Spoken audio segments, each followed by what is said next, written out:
Many of you know I have an older son named Kerryon Franklin. In May, he'll be 33. For many years, we have had a toxic relationship with him as a family. We've tried for many years through counseling, through therapy, to try to rectify this private family matter. Recently, my son and I had an argument that he chose to record. I felt extremely disrespected in that conversation, and I lost my temper. And I said words that are not appropriate. And I'm sincerely sorry to all of you. I sincerely apologize. I want you to know as a father that during that conversation, I called the family therapist and got that therapist on the phone to try to help. He never played that part of the recording. I'm not perfect. I'm human and I'm going to make mistakes and I'm trying to get it right. Please keep me and my family in your prayers.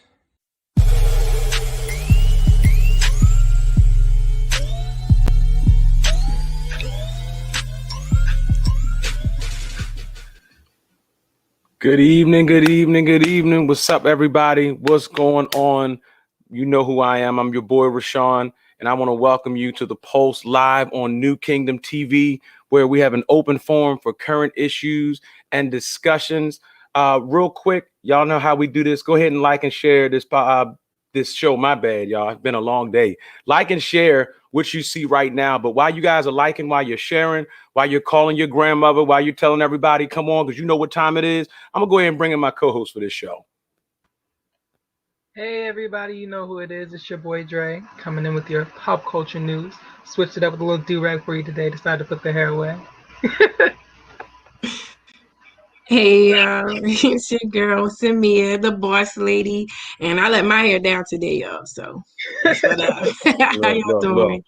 Check it out, y'all. Shout out to our other host, Armani. She couldn't be here tonight. She's checking us out in spirit. We miss you. But again, thank you guys so much for joining us tonight. Please take some time now. Let us know that you're tuned in. Go ahead and shout us out. What's going on, everybody? I see y'all shouting out. Somebody said auntie's in the building. You can be my auntie tonight. What's going on, auntie? Thank you so much. Please let us know again, like, share, subscribe, New Kingdom TV. And again, listen, if you're watching this thing, do a replay because we're not going to be before you long. We want you to go ahead when you get an opportunity and make sure you put hashtag replay in the comment section. And if you're joining on a watch party, we want you to go ahead right now and put hashtag watch party in the comment section. Like I said, man, we about to get it popping tonight because y'all know some stuff done happened since the last time we got together. But I feel, I'm going to be honest with y'all, this one hits a little bit, you know what I'm saying, close to home for me because he's in our community. This is, you know what I'm saying, Stomp, Kirk Franklin, Uncle you know what I'm saying, Melodies from Heaven, Brighter Days. Your boy's in some stuff, man. What's going on? His son and him were engaged in a family argument, and one thing led to another, but that, you know, that's normal, right? This is the kicker. His son, a 33-year-old grown man, recorded the conversation and had the nerve to leak it. Oh my God, have mercy. I'm shaking because I couldn't imagine doing that to my dad. But I want to know, you know what I'm saying? What is really going on right now in our society, man, where, you know, people feel the need to want to apologize and people want to be accountable. But I got to ask you guys, do we really feel like Kirk Franklin owes anybody an apology at all? Dre, talk to me, man. Like, be real. You want me to be real? You sure you want me to start this one? Please be real. I think you're gonna be mad at me with this one. I personally, I've spoken with a couple people about this. I don't see any situation really in which that Kirk will be right. I don't see a reason why you would ever have to go to that lengths of anger with any person, let alone your own child. You know what I mean? And I also think it's kind of funny that people are throwing in the age thing in there as if being a child, as in like underage, is equivalent to being somebody's child, as in like I'm your parent. Does that make any sense? And so I think that's a weird conflation that I'm seeing being made. I don't know. I think there's a lot of healthier ways to handle our anger and channel our anger and to channel our feelings and emotions, especially in the Black community. There's so many like stereotypes of angry black women and scary black men, and there's not to say that those are our fault, but knowing that these things exist in the world, I feel like there are plenty of things that we can do to channel our emotions and anger in healthier ways. You know what I mean? So that things like this don't happen and don't add fuel to the fire of, you know, the stereotypes that I mentioned earlier. I don't know. Samia, what do you think? Well, I really feel like I think that it's a lot to it, and that's the thing about it.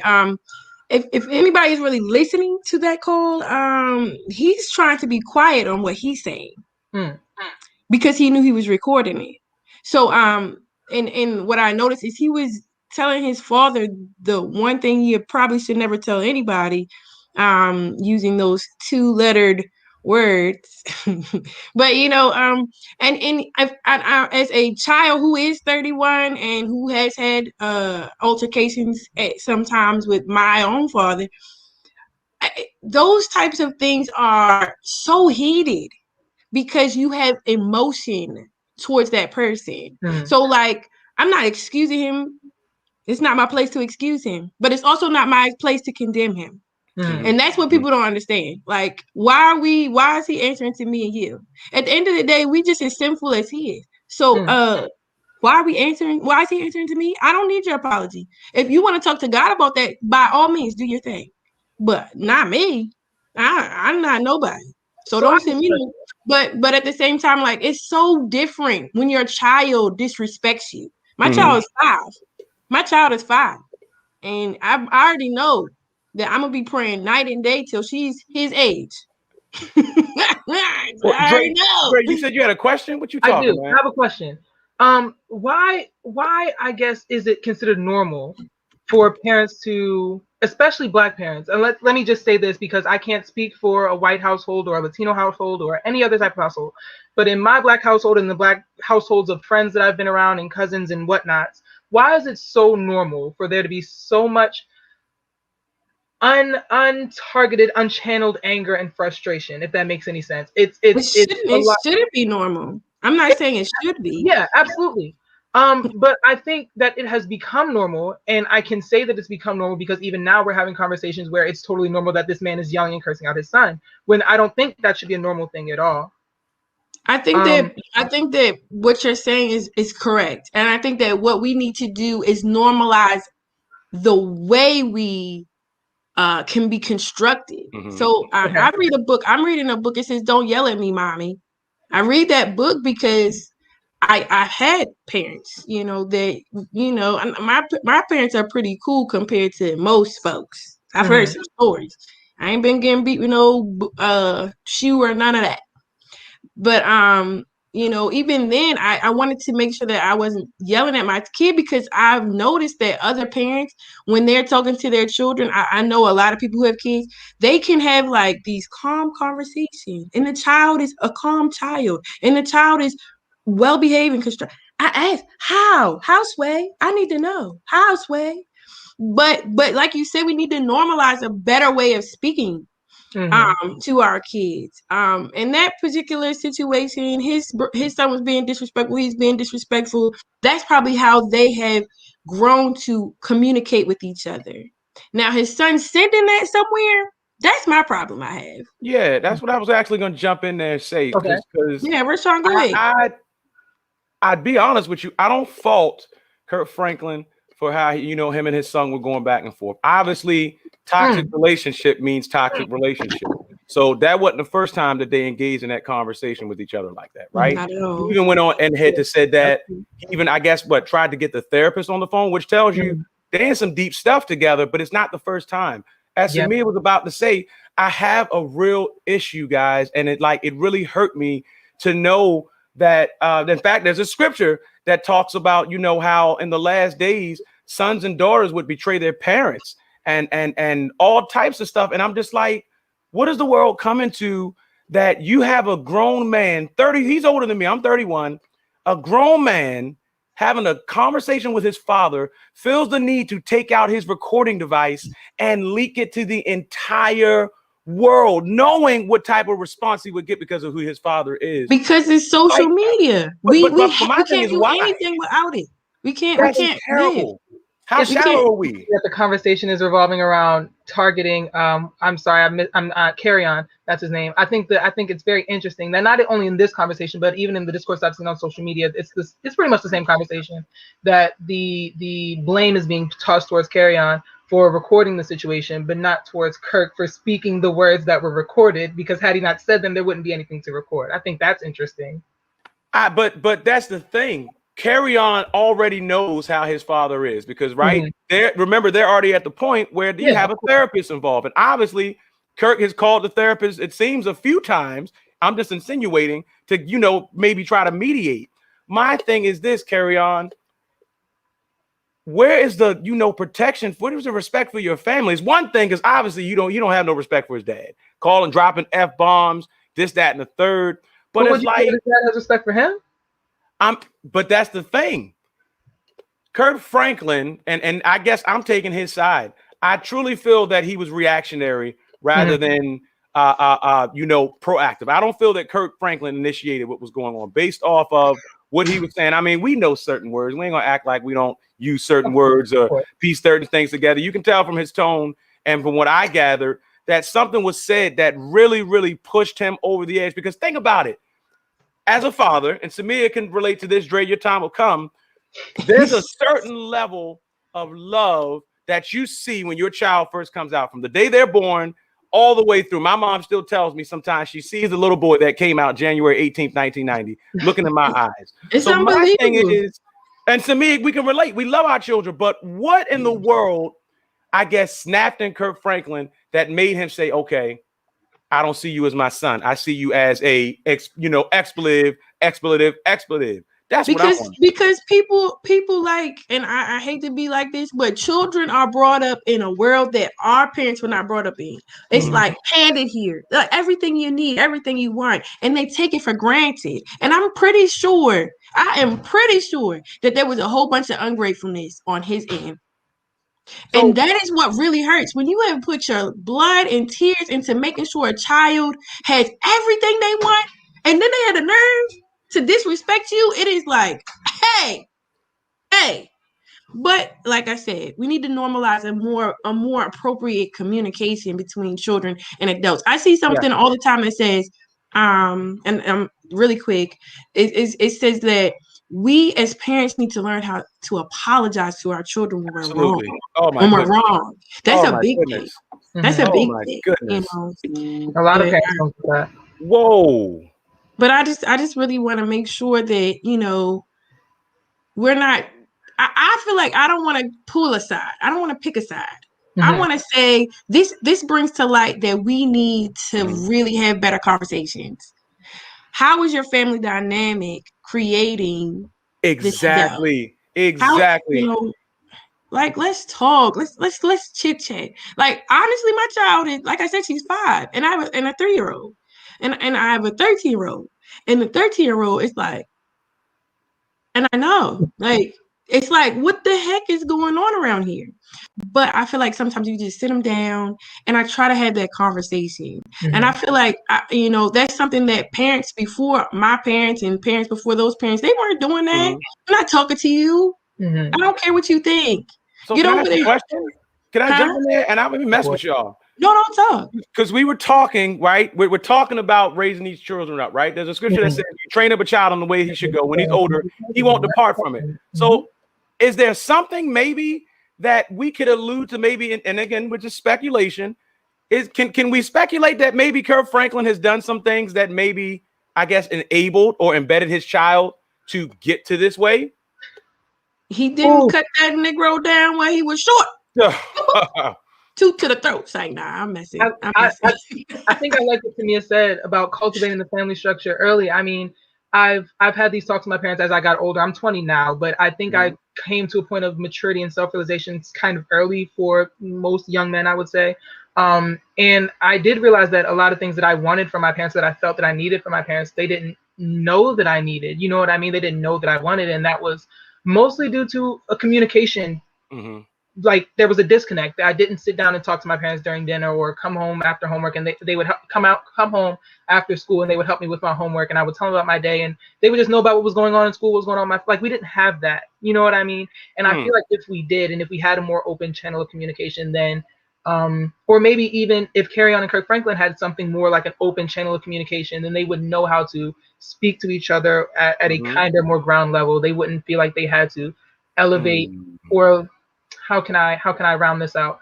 Even in conversations that I have with certain friends that I feel like I'm super close to, I know how to approach them. I know how to talk to them because I know what offends them and what doesn't. Does that make sense? And I know what'll take the situation to a 10, and I know how to bring the situation down from a 10 when it gets there. I don't have to yell and curse people out. Yeah, I think and that's something that I feel like as a people we need to start working on. It's very easy to just do that, but I find that when you really thinking about what you're about to say and you don't curse, that's when you say something you actually want to say. So I saw a comment, somebody comment that Kurt was hurt, and that's so true. Hurt people hurt people. Yeah, absolutely. Hurt people. So his son hurt him, hurt. They're hurting each other. And that's important. That's what we really need to focus on. What's really going on? Let's like have a real conversation. Listen, y'all. Listen, communication is the key. Children obey your parents in the Lord, but parents don't provoke your children to anger. Listen, we're going to take a quick commercial break. Share, like, subscribe, go call people. Tell them it is hot right now. We are bringing it. We'll be right back. This is The Pulse.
Yo, welcome back.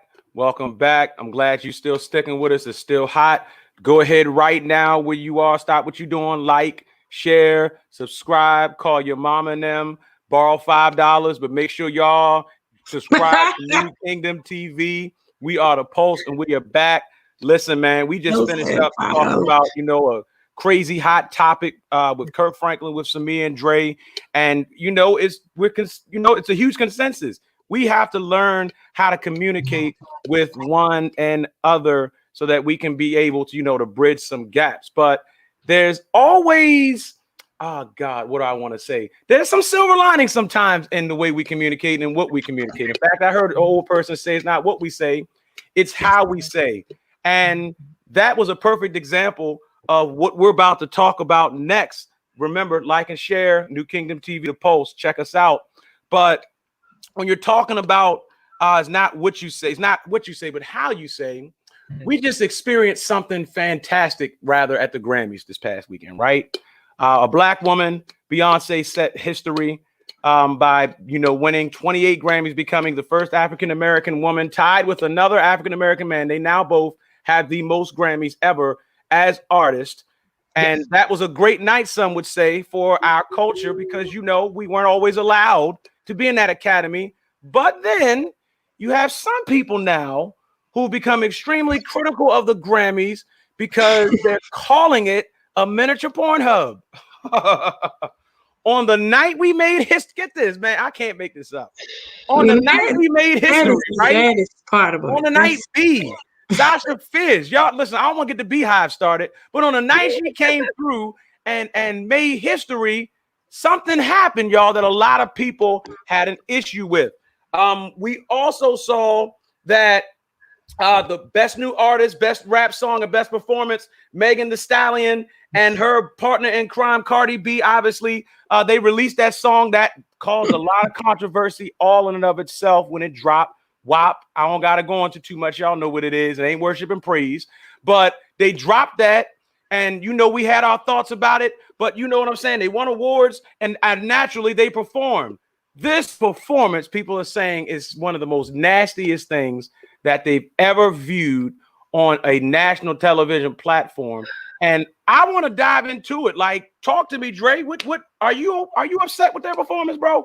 So here's what I'm going to say. I'm going to start with this. First and foremost, no matter what, I'm always going to root for Black women. I love Black women. I'm never going to turn my back on a Black woman. You gotta do a lot to make me turn my back on you. I love Black women, always rooting for Black women.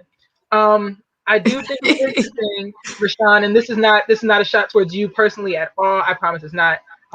I do think it's very interesting that the discourse that I'm seeing is amongst a lot of grown men on Facebook and Twitter talking about women's bodies and genitalia. I think it's a bit strange. I think it's a bit strange that we are trying to police women's bodies and tell them what they can do.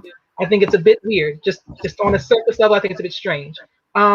I do think we are also looking at not only the song WAP, but the whole WAP era, I would say, as a very surface level thing, as women talking about sex and women talking about their bodies, which, yes, on a surface level, that is what it is.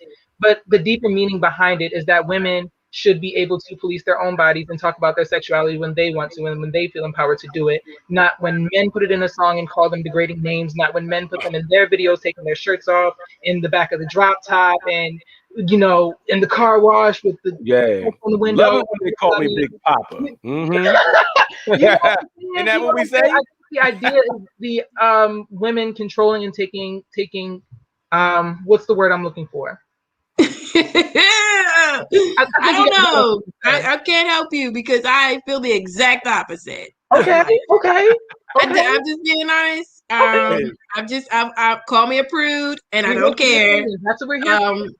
I just don't feel empowered by talking about my parts. I just don't. But my thing about it is, if I watched it and if you have to bleep out 50% of the words, why are we even playing it? I'm just saying, like, really honestly, 50% of the words. I rewound it. What? No, turn it off.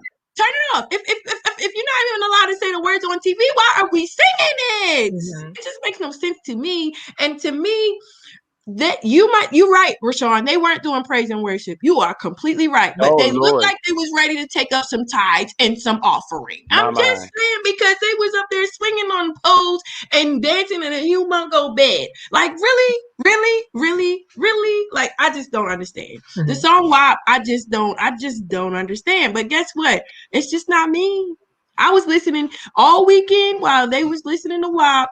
I was listening to Al Green and Teddy Pendergrass. It's interesting though. It's interesting that you guys have two different sides, I guess, of the spectrum, because when I'm looking through these comments, y'all, which are jumping again, like and share. Thank you all who are chiming in this conversation.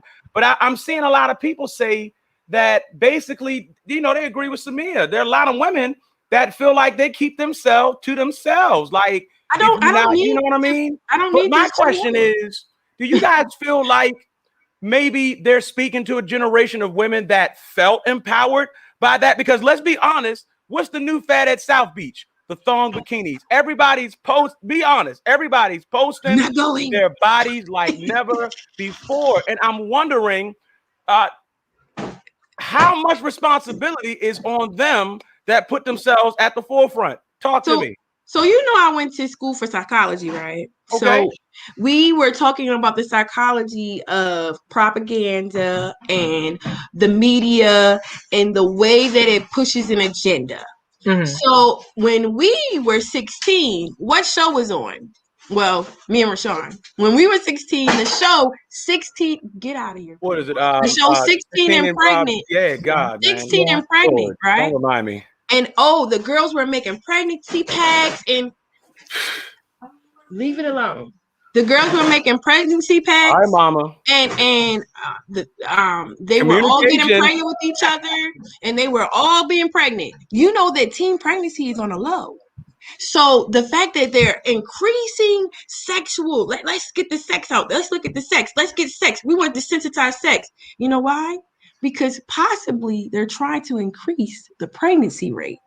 And even people our age are not having babies. So there's always an agenda. That's like something on the side, conspiracy if you want to. But there's always an agenda that's being pushed. And sexuality needs to be pushed because ain't nobody having no babies. Let's get these people popping.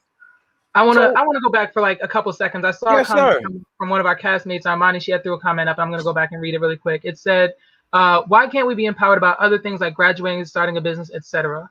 I think that's a great point. I think that is a wonderful point, and I think part of the underlying message, again, I don't think it was portrayed directly in the song. Obviously, the song was meant for, charts, and it was meant for plays and to be fun. But if you watch the press runs and the interviews that they do about the song and the message that Megan has been spreading in general about women's empowerment, I think her message is more so a choice, if that makes any sense. You can be sexual if that's what you want to do. If you want to get on stage and only wear your bra and panties, then you should be able to do that. And that shouldn't be an invitation for men to sexualize you in any way.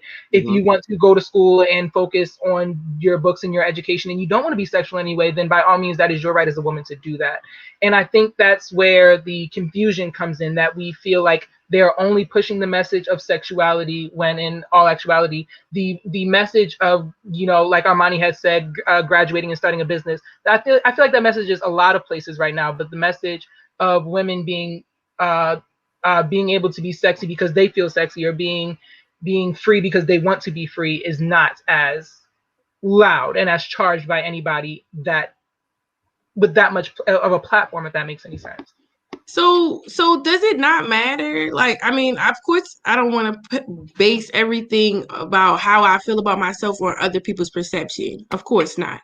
Mm-hmm. But if men are telling these females that it's not even sexy to throw your stuff out there. I'm going to say, are they really? Because let's be real. Because I saw more posts from men saying, like, y'all look like hoes, not marrying you. That's why it's weird. Because number one, it's not about the men, and number two, why are men like policing their, like, why are they trying to tell them like what is okay and what's not okay? Yeah. That's what makes it kind of strange to me. Listen, guys, it's extremely strange. It's jacked up. But listen, guys, as we reflect and we think, I think it all goes back to what we were talking about: communication.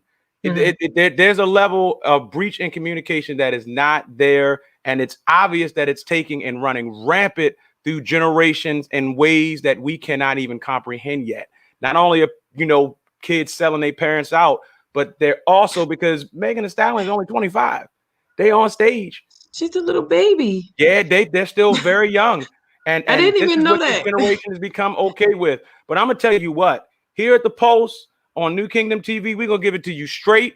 We want you to like and share our stuff right now. If you enjoyed this conversation tonight, please invite people. Listen, you can watch us on Wednesday, watch us on Thursday. You can watch us on Friday. You can watch us eating green eggs and ham. You can watch them with Sam I Am. But make sure that you are checking out the Post on New Kingdom TV. New Kingdom has so much stuff to offer, man. You got New Kingdom Faith. You got Stay Home and Cook with Us. You got a renewed mind. Listen, New Kingdom is bringing the fire, but you can't see that fire if you're not liking and subscribing and sharing this stuff. We want to feed your soul. Check us out next week, same time, same place, with my crew, Dre, Samia.